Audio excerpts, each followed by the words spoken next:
Anthony Harwig here with another episode of Living the Dream, the segment we've been doing all summer long to put softball players that have gotten to, where our softball players want to be, and they can share their journeys and advice for the future generation of softball players. We are joined by someone you might know from North Carolina. You might know her as a hometown hero from this great state of North Carolina, but wherever you know her from, it is Abby Settlemyre from the Tar Heels. Abby, thank you so much for taking the time to join us today.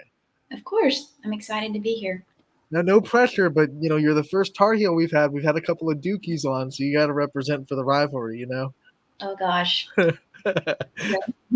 Yeah. When we talk about your journey, you've been able to do a lot of awesome things, but we want to start with the beginning and talk about kind of picking up the sport and what got you into softball and what made you fall in love with the sport. Yeah, so I was born into a softball family. My older sister, she played softball ever since she was little, played travel ball. She went to college at USC Upstate from 2011 to 2015. So I grew up watching her. I grew up at the softball field. So I've just been around the sport literally my entire life. Picked up the ball really early um, and just fell in love with it. So I started playing travel ball when I was around 6 years old. I started playing 8 and under at a younger age. I wouldn't say I was super developed at it at that age, but I had just been around the sport for a while, so I knew the basics of it. So played travel ball till I was about 6. Played on a few different teams. I played on the Carolina Cardinals Chandler in high school, and that's kind of what helped me through the recruiting process. They're a really high caliber team. We traveled everywhere. My coach was really helpful in my recruiting process. Um, so yeah, softball has been my life.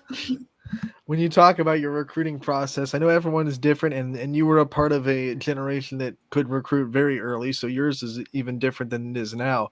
What do you remember the most about your process and getting through the recruiting and picking UNC as the place you wanted to be? Yeah, I actually started the recruiting process very young, probably around 6th grade. I started going to camps in the local area.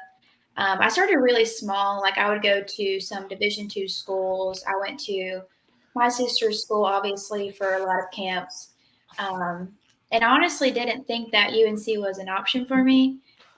But I would go to their camps. I would send them all of my information for tournaments in the area if they were there. Um, and they just so happened to see me at a tournament in Florida.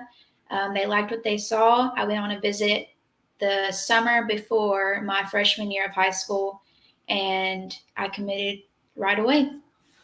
From someone that you just said you didn't think that UNC was going to have you on your radar, what was it like when you heard, hey, UNC is interested in me? That's a big time Power Five school. Was that kind of a confidence boost for you?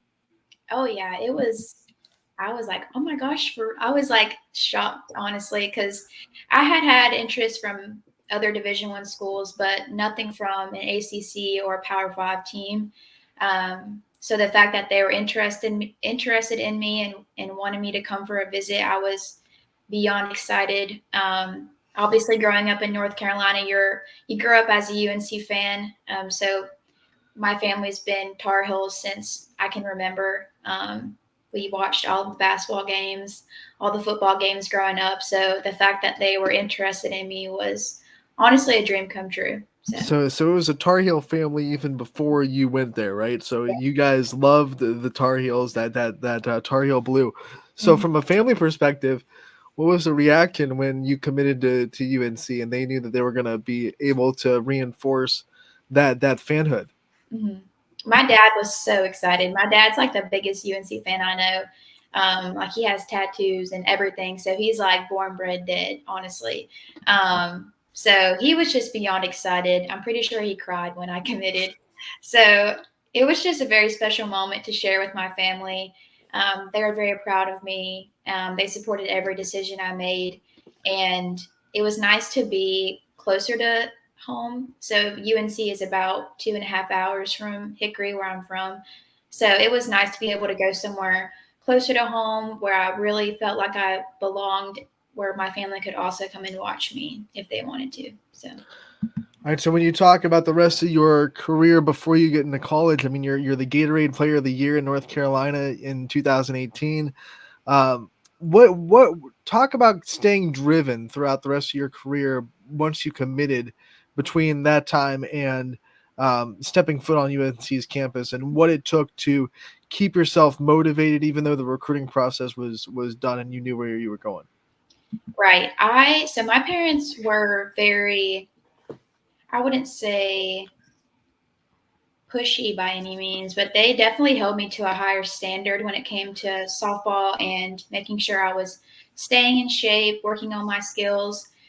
Even in high school, they expected me to do well beyond my peers because I had committed to such a high caliber school. So my parents definitely helped me stay focused and stay driven towards my goals. And I would say my high school coach also helped me a lot. I still talk to him to this day. Um, he just really helped me stay focused on my end goals and making sure I was being smart at practice, making sure I wasn't doing something that would, jeopardize my future in college. Um, and he definitely let me expand and try new things, which I really appreciated. So, I'm sure when you commit to a big school like UNC, especially when you're in North Carolina, that kind of makes you a big commodity in the community. I mean, people notice when someone, puts their name on a big college like that. What was it like to be a quote unquote like hometown hero for your high school career? And I'm sure you had a bunch of the local media, talking to you and wanting to know your story. What was that like for you growing up and dealing with kind of the limelight in the local sense? it was definitely different because just my personality, I don't really like the attention. I don't like to be, bragged about or anything like that. I'm really like keep to myself, pretty reserved. So when I did commit in high school, it was different, honestly. It got brought up like every single day when I went to school. And I wouldn't say I had the pressure to perform in high school, but it was definitely something in the back of my mind, because everyone knows where you're going, especially if you're one of the only ones on your team that's committed to somewhere. So I would say it was different. I definitely got more attention than I probably wanted when I was younger, but um, I'm super thankful for my community. They've always supported me and kept up with me throughout my college career. We talked about how special it was to commit to UNC. Mhm. What was signing day like when you put that pin on the dotted line and you are officially a Tar Heel? You don't have to have committed anymore. You're signed. You know you're going there. What was that like? It was amazing. It was honestly like just relief of all of the times before then. Like I've worked so hard to get to this point and it's finally official. And it was just very special. Like I had my whole family there. I had all of my friends from high school, my travel ball coach, everyone that helped me get to that point was there. So it was a very special day and I'm super grateful for my high school for, setting up a special display and everything. So it was super nice. All right. So when you step on campus, I'm going to ask, what was your first welcome to college softball moment when you realize really quickly, different world now, different reality? Oh boy. I have to say the first tournament we played in, because my freshman year, our first tournament, we opened up in Mexico, of all places. Um, so that was just an eye-opening experience in itself. I mean, in travel ball, I played, really high caliber teams, and I played, players who went to D1 schools, and I was used to playing those type of players, but never to the extent of being in college, um, starting as a freshman at shortstop. Um, it was a very um, stressful but exciting moment for me. I just took it all in. I was like, wow, I finally made it. I'm on the biggest stage in Mexico, um, playing Oklahoma State, playing Washington, all of these big time schools that you grew up watching. So it was really cool. How fast did you acclimate to the demands of being a D1 college athlete when it comes to not just the games but also the practices, the lifting, the schoolwork, the class load? What was it like to kind of try to transition into that? Mhm. I knew my sister really helped me prepare for college, just because she had gone before me and she knew what it was like. So she told me in high school, like, this is what you need to do to prepare. You need to, figure out the best way for you to study. You need to make sure that you're working out, you're lifting weights, you're running, doing all those things. So my sister really helped me, and I'm super thankful that I had someone like her to kind of prepare me a little bit for college.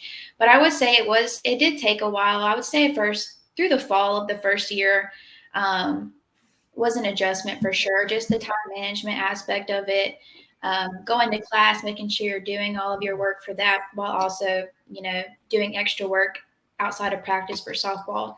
Um, but I definitely had teammates. My freshman class, we were all super dedicated. We all helped each other, so that was really nice too. So when we're talking about your career at UNC, you have a great first season, sophomore year, 2020. It's that COVID year. And then you have to go through that injury where you have to redshirt, and then you have to go through all that, and then you have to come back the next year and try to get yourself back to where you were. What was it like going through all that? COVID hits, and then the next year when you think you're going to get right back to it, you have to deal with an injury. Mm-hmm. Honestly, those were the hardest years of my life so far. I was away from the sport for about 2.5 years, and that's the longest I've ever been away from softball since I started when I was like 6 years old. So it was definitely a hard time for me. I definitely went through some lows, and just having an ACL injury is just a hardship in itself. It's one of like the hardest injuries to come back from, not just physically but mentally. And that's the first major injury I've had in my career, and to have it in college was super upsetting and frustrating. But I wouldn't change it now looking back. I learned a lot through it. I grew a lot.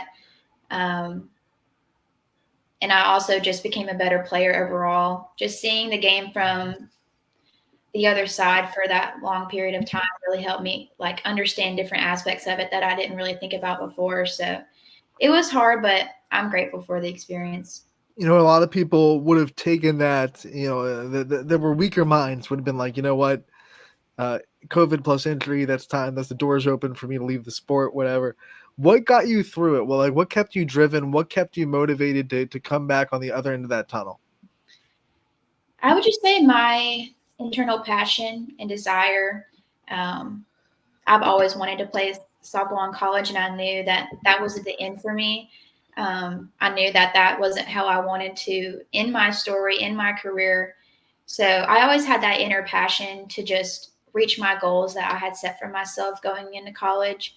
And I knew that I had those years to, come back and do my career the way I wanted to. So I would say the main thing was just my desire to reach my goals. And then you fast forward to you 2023, your redshirt senior year, where you lead the team in RBIs. I mean, good thing you came back, right? Because you really found a groove, especially your last two seasons at UNC.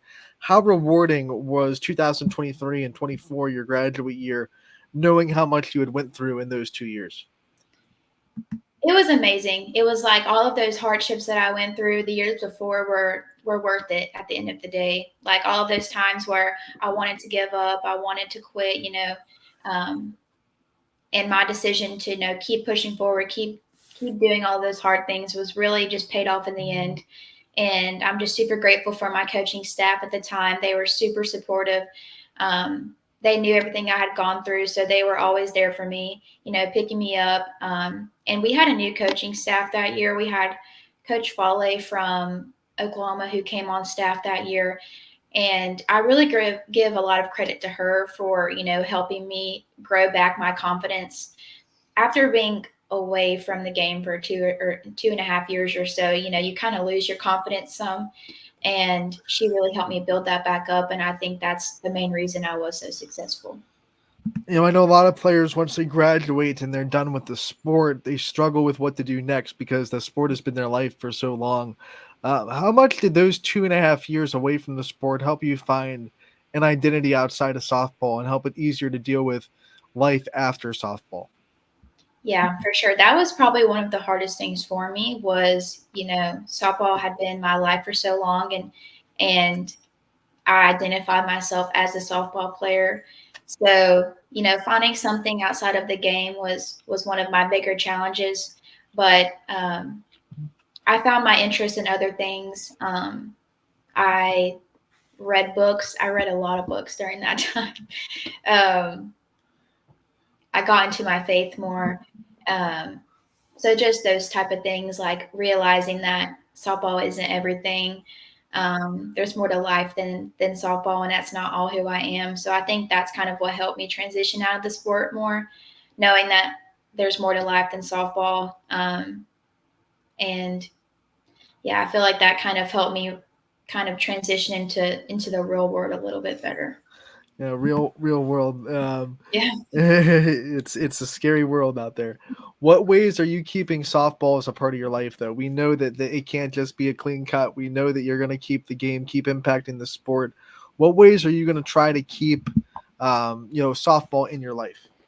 For sure. I knew when I graduated, I didn't want to completely, get away from softball. Like I've loved it since I was little. I still love it. I watch it like a fan. So I knew I wanted to stay in it. So I looked up just facilities in my area. So I give lessons every week at a facility called Diamond and Aces. It's in Mooresville, North Carolina. So I give lessons every week to young girls in the Raleigh area, Durham area, and I've really enjoyed it. And I've really enjoyed just connecting with them and giving back and providing my knowledge and experience. So I definitely think I'll do that for a while. You get to interact with those girls that want to be where you were. They want to get to a college softball. I'm sure a lot of them dream of that. What kind of things do you tell them of pillars that you have to meet to get yourself to your dreams? Mm-hmm. The main thing that I talk to them about is making sure that what we do in the lesson that they can do on their own, which means they're, aware of their body, aware of their swing, comfortable doing things on their own and practicing outside of their travel ball games or tournaments. That's something that's really important. That helps you build your confidence up. When you prepare throughout the week and you go into a game, you're not as scared or nervous because you've done the work before. So I definitely encourage them to do that, and I encourage them also to just relax and breathe and be calm.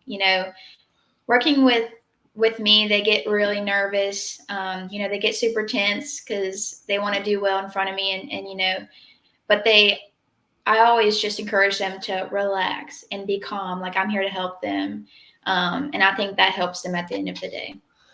One of the things that I like asking the players that we've brought on this summer, since they've all finished their college career now, what's something you look back on in your first year that you wish you would have known that you know now when you stepped on campus? That's a great question. Um, I wish I would have known how big of a leader and a presence I do have on the field. Coming in as a freshman, playing shortstop, I definitely didn't realize how much I had to talk, how much I impacted everyone around me until I kind of, grew throughout the years, became more mature, became more outspoken. I think my freshman year, I wish I would have known that a little bit more so I could have, you know, helped my teammates a little bit more, contributed differently. I definitely think that I was a lead by example type of player, and I still am, but I kind of had to transition into more of a outspoken verbal leader. Um, so I think I wish I would have known that more as a freshman, looking back. At the end of all these interviews, whether we're interviewing high schoolers, little leaguers, or college players like yourself, we like to give the player a chance to take the limelight off themselves a little bit and shine it on the people that got them to where they are. And I know your village is a big one. It has to be. Mm-hmm. So I want to give you as much time as you want to give out your shout outs to thanks to the people that helped you along the way. Yeah, for sure. My first shout out has to be my family. Shout out to my sister, Kendall, who helped me prepare for college, do all those things, give me tips, be an open ear for me, even in college. When I was struggling, she was always there to listen to me. So definitely a big shout out to her. And I have to shout out my high school coach. I mean, not many people think that their high school coach is such a huge deal when it comes to, their career or, going to college and being prepared. But he really instilled a lot of confidence in me and supported me throughout college. And I really appreciate him. And got to shout out my team and my coaches. I mean, I wouldn't have made it there without them. And super grateful. All right, Abby, we want to thank you so much for taking the time to join us today. We appreciate it. We wish you the best of luck in all the things that you're doing in the future. And we can't wait to talk to you again real soon. Awesome.